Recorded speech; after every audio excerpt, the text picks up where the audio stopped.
Bienvenido fiel escucha a un nuevo episodio de La Tribu Estoica. Volvemos con la serie en el que damos voz a los artículos del profesor Miguel Anso Bastos en el Juan de Mariana. En esta ocasión, en este artículo publicado el 28 de marzo de 2025, el profesor nos plantea un escenario complejo sobre el futuro de la defensa europea ante un posible cambio en la política exterior de los Estados Unidos, bajo un gobierno de Donald Trump.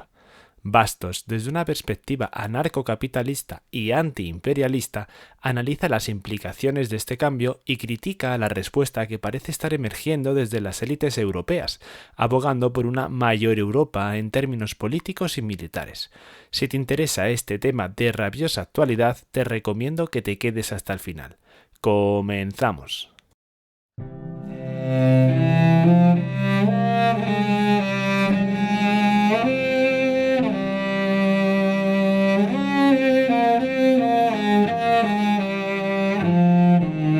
La tribu estoica.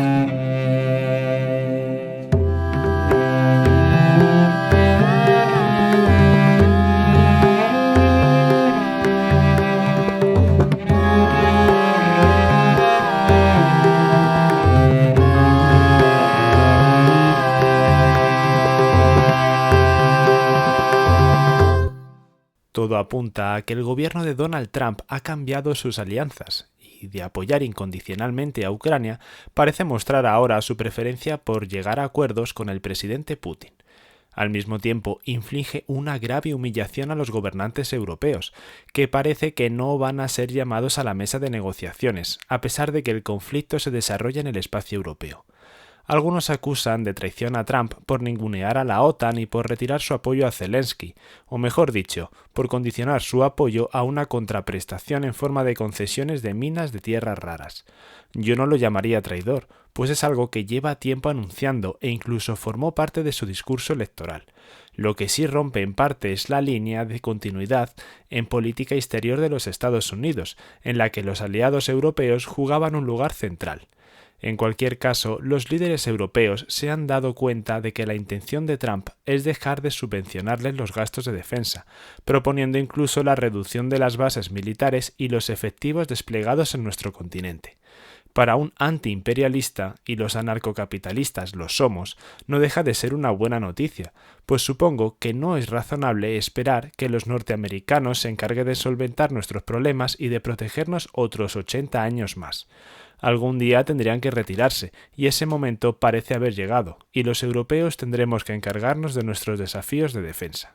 Pero esto abre un nuevo debate en nuestro espacio, que consiste en determinar cuál debería ser el tipo de defensa del que deberíamos dotarnos, y si esa forma de defensa implica o no cambios en la configuración de la Unión Europea.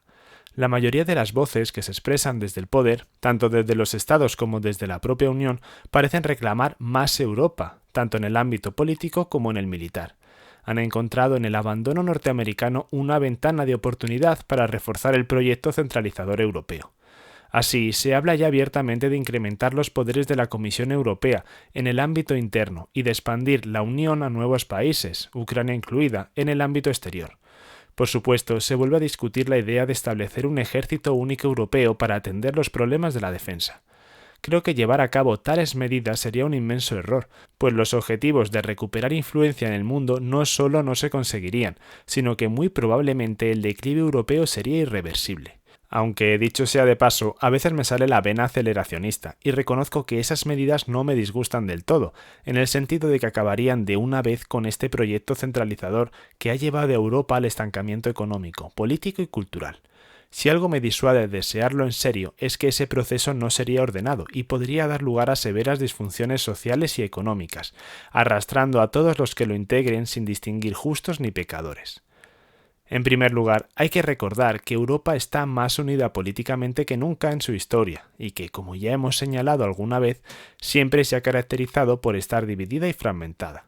Es más, su éxito económico se debió precisamente a esa fragmentación, como nos recuerdan el olvidado Jean Butler, Eric Jones o Joel Mokyr, que condujo a una fértil competencia en todos los ámbitos y que impidió que el capitalismo fuese ahogado en sus primeras etapas.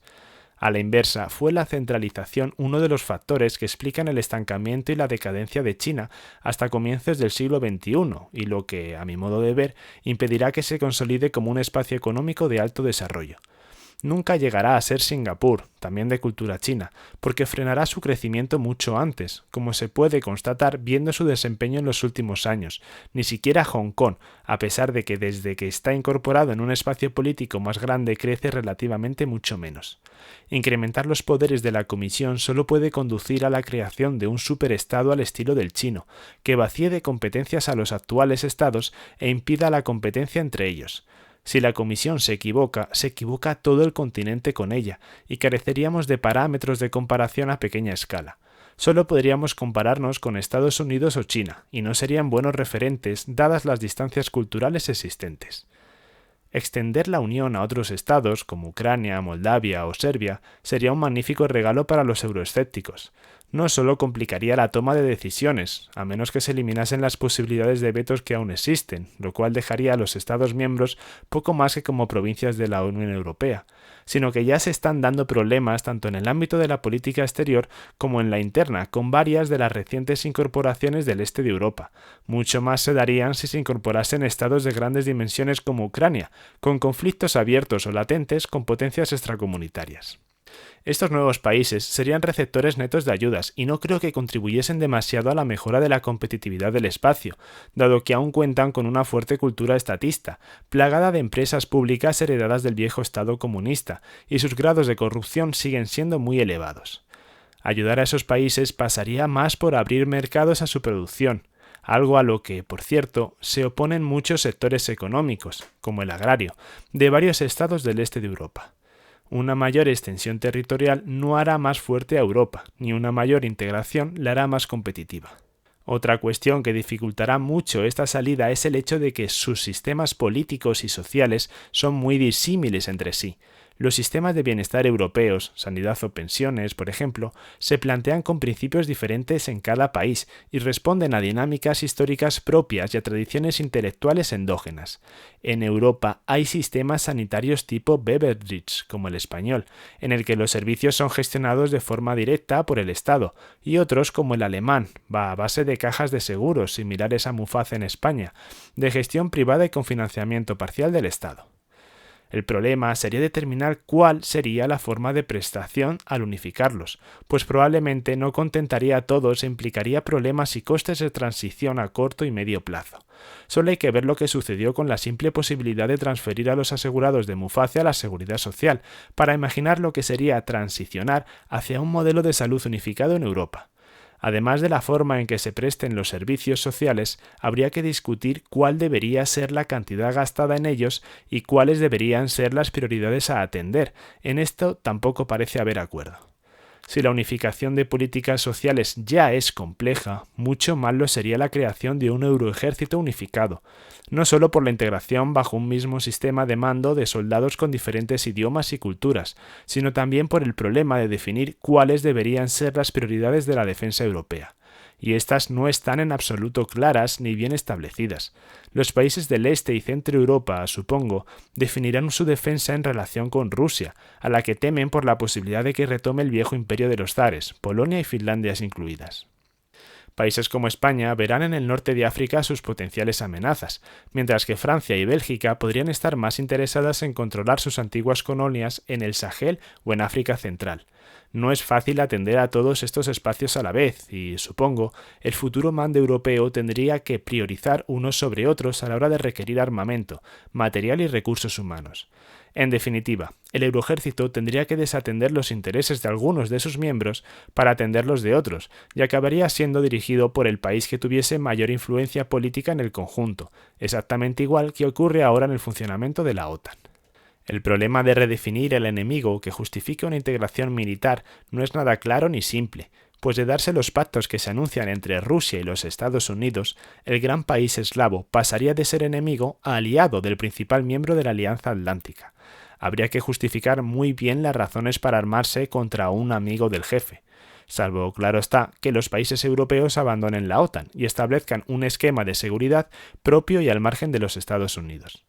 Entonces habría que discutir el fin de las bases militares en territorio europeo, abandonar los programas conjuntos de desarrollo tecnológico y de inteligencia militar, y comenzar a pensar en sustituir nuestro armamento, que en algunos casos requiere permiso norteamericano para operar, sin contar con repuestos ni municiones.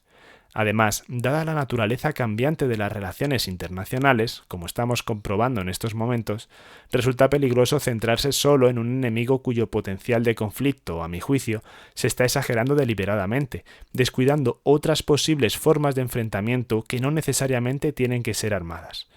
Pienso, por ejemplo, en el uso de la inmigración como arma o en potenciales ataques terroristas o cibernéticos, incluso desde el interior del propio espacio europeo. Estos no requieren un rearme, sino más bien capacidades policiales o de inteligencia que no suponen tanto gasto. Van a tener razón las afirmaciones del hoy casi olvidado libertario Seymour Melman, quien, en su genial El capitalismo del Pentágono, ya advirtió sobre el complejo militar-industrial norteamericano y su constante capacidad para inventar o redefinir nuevos enemigos con el fin de justificar su propia existencia. Y no cabe duda de que ese complejo militar, junto con la Comisión Europea, serían los principales beneficiados del rearme, al permitir residear nuevas formas de obtener recursos fiscales con el aplauso de buena parte del espectro político, tanto de derecha como de izquierda. Y con esto, fiel escucha, llegamos al final del episodio. Déjame saber en comentarios qué te ha parecido y muchas gracias por estar siempre ahí. Me despido y nos escuchamos en el siguiente episodio. Un saludo estoico.